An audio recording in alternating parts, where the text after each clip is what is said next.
Hello বন্ধুরা, welcome back to my channel. তো দেখো এখন আমি কি করছি বন্ধুরা, আজকে আমি বড় এলাচ ছাড়াচ্ছি। এতগুলো খোসা দেখো বেরিয়েছে, এখনও এত ছাড়ানোর বাকি আছে। তো আজকে একটা মজাদার জিনিস বানাবো, তোমরা সকলে খেতে সেটা প্রচুর পছন্দ করো। তো আজকে সেটা বানাবো। এখানে নারকেল কোড়ানো হচ্ছে, মা নারকেল কোড়াচ্ছে। তো দেখাবো তোমাদেরকে দেখাবো কীভাবে বানাই। তো এটা ছোট থেকে বড় সবাই খুবই পছন্দ করে, তো সেটা আজকে বানানো হবে। তো এটা বানাতে আমার অনেক দেরি হয়ে গেল, সে কারণটা পরে বলবো তোমাদেরকে। তো এখন কীভাবে বানাই চলো তোমরা দেখো, সাথে থাকো। না, বড় এলাচ ছাড়ানো হয়ে গেছে সবটাই, দেখতে পারো খোলাগুলো। তো এরপরে এখনও নারকেল কোড়ার প্রসেস চলছে। তো অনেকে অনেক রকমভাবে বানায়, তো আমি কিন্তু শুকনো নারকেল দিয়ে বানাচ্ছি না, আমি কিন্তু নর্মাল ওই ভিজে যে নারকেলগুলো যেরকম হয় এই নারকেল দিয়েই বানাবো, খেতে ভীষণ মজাদার হবে। এই দেখো, এটা হলো কাজু। তো এখানে 1.5 কিলো মতো কাজু আছে। তো এটাকে আমি এখন মিক্সিতে হাফ পেস্ট করব, মানে পেস্ট হবে না, হাফ ডাস্ট হবে, পুরো ডাস্ট করব না, একটু একটু গোটা গোটাও রাখবো। কাজুগুলো খুবই ভালো, ভীষণ বড় বড়, দেখতেই পাচ্ছ। এখন আমি এলাচগুলোকে গুঁড়ো করে নেব। এটা হলো সাদা তিল, এটা আমি ডেকোরেশনের জন্য দেব, দেখতে ভালো লাগবে। এটা সুজির প্যাকেট, এটাও দেওয়া হবে। এটা 1/2 কেজি প্যাকেট, আরও একটা আছে 1/2 কেজি, টোটাল 1 কেজি। এখানে রিফাইন অয়েল আছে 2 লিটার। এখানে মৌরি আছে 250 গ্রাম। এটা চিনি, এখানে 4 কেজি মতো চিনি আছে।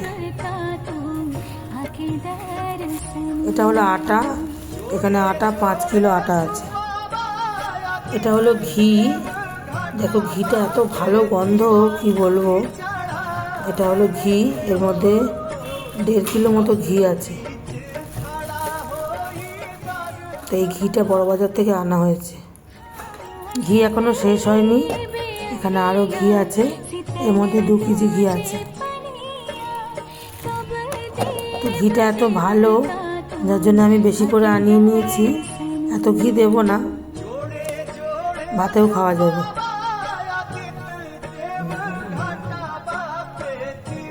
তখন সে কাজুটার আমি পেস্ট বানিয়ে নিয়েছি, পেস্ট না ঠিক, এটা ডাস্ট করে নিয়েছি, দেখতে পাচ্ছ।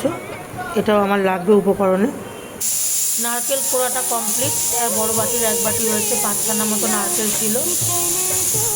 এটা হলো এলাচের ডাস্টটা, এলাচটাকে আমি গুঁড়িয়ে নিয়েছি, পুরো গুঁড়ো করে নিয়েছি। এগুলোও সব লাগবে। তখন তোমাদের দেখিয়েছিলাম 5 কিলো আটা, এটা হলো 1.5 কিলো ময়দা, এই সবটাই লাগবে করে নিয়েছি। আর আমন্ড, এরপরে এটাকে সব কিছু দিয়ে মাখবো, দেখতে থাকো। এই দিলাম মৌরি, তো মৌরি দিয়ে দিয়েছি। এই দিলাম সাদা তিল, এটা হচ্ছে গুঁড়ো বড় এলাচ, কালকে এটা আমি আগেই গুঁড়ো করে রেখেছি, সেটা তোমাদের দেখিয়েছি। এটা আমি দিয়ে দিলাম।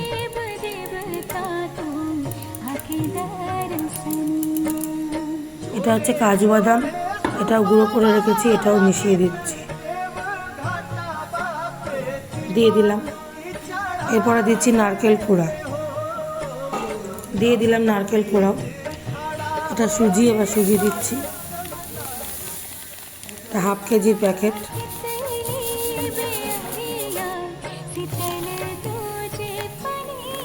আরও অর্ধেকটা দেবো, এটাও 1/2 কেজির প্যাকেট।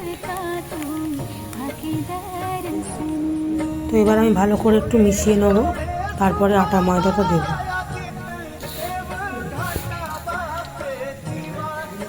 এটা ভালো করে মিশিয়ে নিয়েছি, এরপরে দেবো এতে ঘি।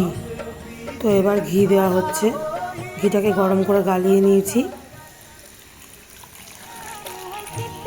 তো এখানে আমি উষ্ণ গরম জলে চিনিটাকে ভিজিয়ে রেখেছি, এই চিনিটা এবার দেবো। চিনিটা দিলাম, মিক্স করে নেব। এখন দেবো আমি ময়দা। তো ময়দা মিশিয়ে নিয়েছি, এবারে আটা মেশাবো। দেখো এই দিলাম আটা, আরও এখনও বাকি আছে দেওয়া। আগে এটা মিশিয়ে নিই, তারপরে আরও বাকিটা দেবো। আরও আটা মিশিয়ে নিলাম। এবার সম্পূর্ণটা ভালো করে মাখতে হবে, চিনির জল দিয়ে দিয়ে এবং ঘি দিয়ে। আরও ঘি দিতে হবে। করে ছাপ মারা হয়ে গেছে। কড়াইতে তেল দিয়ে দিয়েছি, রিফাইন অয়েল, ফরচুন না, ইমামি রিফাইন অয়েল দিয়েছি। আর এখানে ছাপাও হয়ে গেছে। তেলটা ভালো করে গরম হলে এগুলো ছেড়ে দেবো, দেখতে থাকো। তেল গরম হয়ে গেছে, এবার আমি এক এক করে ছাড়বো। তেলে আমি ছেড়ে দিয়েছি, এখন ভাজা হচ্ছে। ভাজা হয়ে গেলে তোমাদের দেখাচ্ছি। তো বন্ধুরা, ছোট বড় সবাই খেতে এটা খুবই ভালোবাসে। তো এতক্ষণে নিশ্চয়ই বুঝতে পেরেছো কী বানাচ্ছি এটা আমি। তো এবারে আমার বানাতে একটু দেরি হয়ে গেল। তো পুজোর প্রসাদ তো আছেই, তো ওটার সঙ্গে মিশিয়ে এটা সবাইকে দেব। তো আমার হাতের খেতে সবাই ভালোবাসে, তাই আমি দেরি করে হলেও বানাচ্ছি। দেখো বন্ধুরা, আমার ভাজা হয়ে গেছে। তো আমি এটা আমার মতো করে বানাই, সবাই যেরকম বানায় আমি সেরকম বানাই না, আমি একটু অন্যরকম করে বানাই। তো আমি নিজের মুখে তো বলতে পারি না কীরকম হয়েছে। তো তোমরা কমেন্ট করবে যারা যারা খাবে। আমার ভিডিও যদি তোমাদের ভালো লাগে লাইক কমেন্ট শেয়ার করবে। তো আমি এইভাবেই সবগুলো বানিয়ে ফেলবো। খেতে প্রচণ্ড খাস্তা এবং মুচমুচে হয়। তো অনেকক্ষণ ধৈর্য ধরে আমার ভিডিও তোমরা দেখলে। তো নামটা বলেই দিই, এটা আমি ঠেকুয়া বানিয়েছি। জানি অনেক দেরি করে বানিয়েছি, তার জন্য আমি দুঃখিত। তো রেসিপিটা আমি তোমাদের সঙ্গে শেয়ার করলাম, আমি কিভাবে বানাই। এত কষ্ট করে বানালাম, লাইক কমেন্ট শেয়ার অবশ্যই করো বন্ধুরা।